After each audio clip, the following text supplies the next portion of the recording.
నమస్కారం అండి. అంజలి చెప్పే చందమామ కథలకు స్వాగతం. కథ మంత్రగ్రంథం. పిల్లలు, కథ మొదలు పెడదామా? చందన దేశాన్ని విజయకేతుడనే రాజు చాలా కాలం పాలించి వృద్ధాప్యంలో మరణించాడు. ఆయనకు సంతానం లేదు. సింహాసనం కోసం కొందరు ప్రయత్నించి దేశంలో అరాచకం కలిగించారు. ఆ స్థితిలో చాణక్యుడనే జ్ఞాని సహాయంతో సూర్యకాంతుడనే క్షత్రియ యువకుడు రాజయ్యాడు. ప్రజలు వేడుకలు చేసుకొని తమ సంతోషాన్ని వెలబుచ్చారు. చాణక్యుడు సూర్యకాంతుణ్ణి చిరకాలం వర్ధిల్లమని దీవించి, ప్రభు అన్నవాడు అధికారంలో ఉన్నాను గదా అని తన ఇష్టం వచ్చినట్లు ప్రవర్తించకూడదు. నేను భగవంతుణ్ణి ప్రార్థించి పరిపాలనకు కావలసిన నియమాలు తెలుసుకొని నీకు చెబుతాను. వాటిని పాటిస్తూ ఆదర్శ ప్రభు అనిపించుకో అని చెప్పి తన ఇంటికి వెళ్ళిపోయాడు. తరువాత చాణక్యుడు ఇంటి వద్ద కూర్చొని ఒక గ్రంథం రచించి దాన్ని తీసుకుపోయి సూర్యకాంతుడికిచ్చాడు. ఇది మంత్రగ్రంథం. భగవంతుడు చెప్పగా నేను దీన్ని వ్రాశాను. ఇందులోనివన్నీ భగవంతుడి వాక్యాలు. వాటిని ఎవరూ మార్చరాదు అని చాణక్యుడు రాజుతో అన్నాడు. సూర్యకాంతుడు ఆ గ్రంథాన్ని కళ్ళకద్దుకొని అందులోని విషయాలన్నీ చదివి ఒక్కొక్కటే అర్థం చేసుకొని అర్థం కాని విషయాలను చాణక్యుడి ద్వారా తెలుసుకుంటూ ఆ గ్రంథంలో ఉన్న ప్రకారమే పరిపాలన చేస్తూ ప్రజారంజకుడయ్యాడు.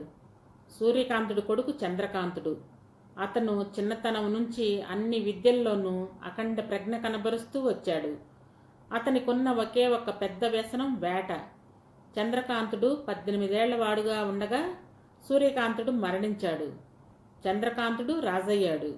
అప్పటికే చాణక్యుడు కూడా వృద్ధుడైపోవటం చేత ఆయన స్థానంలో ఆయన కొడుకు శ్రీశుకుడు పనిచేస్తున్నాడు.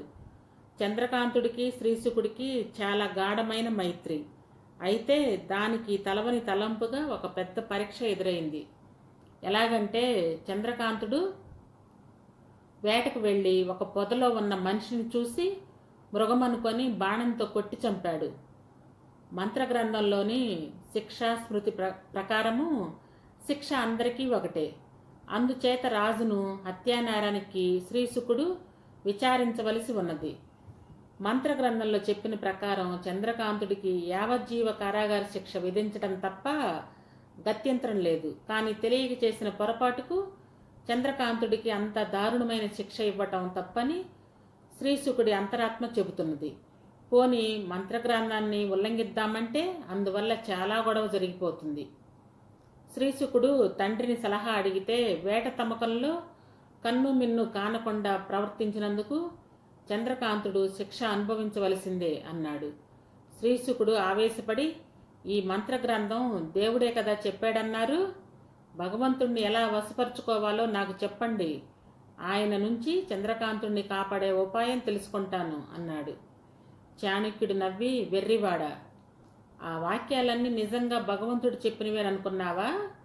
అధికారం వల్ల కలిగే అహంకారపు పొర రాజుల కళ్ళను కప్పకుండా ఉండటం కోసం నేను మంత్రగ్రంథాన్ని భగవంతుడి పేరు మీద సృష్టించాను అన్నాడు. అలా అయితే నేను భగవంతుడి పేరిట మంత్రగ్రంథంలో కొన్ని మార్పులు చేస్తాను. రాజులకు 1,00,000 బాధ్యతలుంటాయి. అందుచేత సామాన్యుడికి రాజుకి ఒకే రకమైన న్యాయం పనికిరాదని, రాజు ఏం చేసినా తప్పులేదని మంత్రగ్రంథంలో వ్రాస్తాను అన్నాడు శ్రీశుకుడు తొణకకుండా.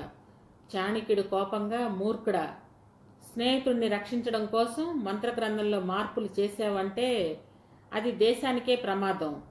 నేరానికి పదవితో నిమిత్తం లేదు అన్నాడు.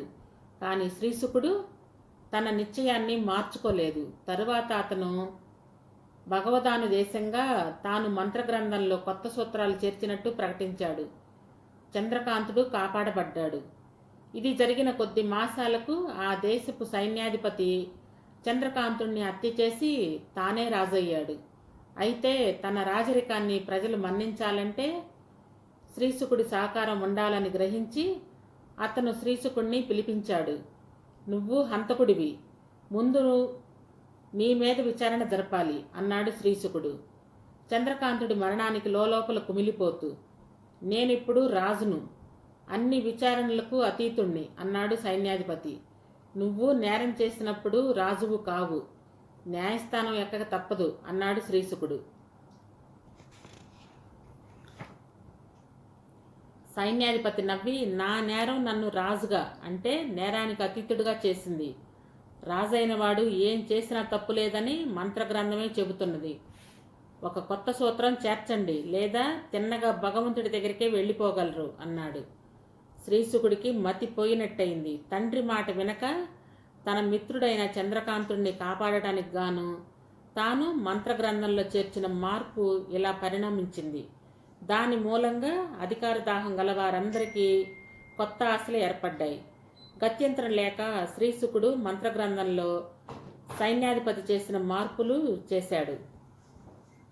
ఆ గ్రంథం ప్రజాపీడనకు బ్రహ్మాస్త్రంగా పనిచేసింది. దుష్పరిపాలనకు జవాబుగా అరాచకం చెలరేగింది. సైన్యాధిపతికి పరిపాలన చేసేటందుకు వ్యవధి లేదు. అతని కాలమంతా ఆత్మరక్షణలోనే సరిపోయింది. ఈ విప్లవ దశలో ఒక కొత్త ప్రజానాయకుడు వెలువడ్డాడు. అతను పాతరాజును తొలగించి తానే రాజయ్యాడు. శ్రీశుకుడు ఈ కొత్త రాజును కలుసుకొని, నిజంగా నువ్వు ప్రజల బాగును కోరేవాడివే అయితే ఇప్పుడున్న మంత్రగ్రంథాన్ని మర్చిపో. అనుభవజ్ఞులతో సంప్రదించి రాజ్య పరిపాలన చేయడానికి కొత్త నియమాలు, న్యాయ సూత్రాలు ఏర్పరచుకో. ఏ పరిస్థితుల్లోనూ వాటిని అధిగమించకు. నీ ప్రాణం కాపాడుకోవడానికైనా సరే ధర్మసూత్రాల జోలికి పోకు అని సలహా ఇచ్చాడు. పిల్లలు, ఒక మంచి మాట. రాజులైనా, మంత్రులైనా, ముఖ్యమంత్రులైనా, సామాన్య ప్రజలైనా న్యాయం అందరికీ సమానంగా అమలు కావాలి. కథ సమాప్తం. సబ్స్క్రైబ్ చేయండి, షేర్ చేయండి, లైక్ చేయండి. మీ అమూల్యమైన సలహాలు, సూచనలు కామెంట్ రూపంలో తెలియజేయండి.